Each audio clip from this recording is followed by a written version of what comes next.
Hi everyone, good morning. ঘুম ভাঙার পর প্রথম যেটা করি চোখ মেলে চারপাশটা দেখি, তারপর দেখি মাম্মার হাসি। এটা দেখলে মনে হয় দিনটা আজকে হয়তো সামলে নিতে পারবো। তারপর পোগোকে নিয়ে গেলাম হিসু করাতে। এই ছোট্ট ছোট্ট কাজগুলোই না আমাদের দিনের আসল গল্প। তারপর মাম্মার জামাগুলো রোদে দিচ্ছিলাম, ঠিক তখনই মাম্মা এসে বিস্কুটের কৌটো নিয়ে বলছে দাও দাও। এই আবদারগুলো না থাকলে দিনটা এত হালকা লাগতো না। রোদে বসে তারপর মাম্মার চুল বাঁধছিলাম, আর কত ছোটবেলার কথা মনে পড়ে গেল।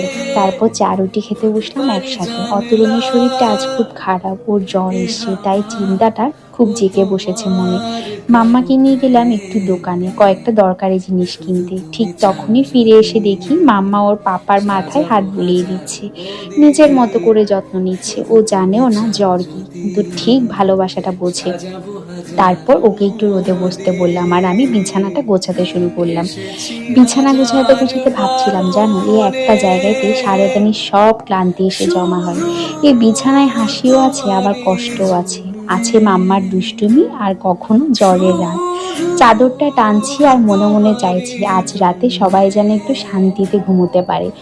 বিছানা গোছানো মানে শুধু তো ঘর গোছানো না, পরের দিনের জন্য আশা গুছিয়ে রাখা। তারপর আমি বসলাম তরকারি কাটতে, আর ওর পাপা বলল আজকে ওর পাপা শুধু আলু সেদ্ধ আর ডিম সেদ্ধ খাবে। এই মাম্মা এসে তার ফাঁকে আমাকে জড়িয়ে ধরলো কোনো কারণ ছাড়াই। ওর সব ক্লান্তির ওষুধ হচ্ছে আমার ও। তারপর নারকেল তেলটা একটু রোদে দিলাম, কারণ শীতকালে তো নারকেল তেল সবাই জানো বসে যায়, তাই একটু রোদে দিলাম। আর আমাদের জন্য রান্না করলাম সবজি। আর দেখলাম বাবা মেয়ে তখনও একসাথে সময় কাটাচ্ছে।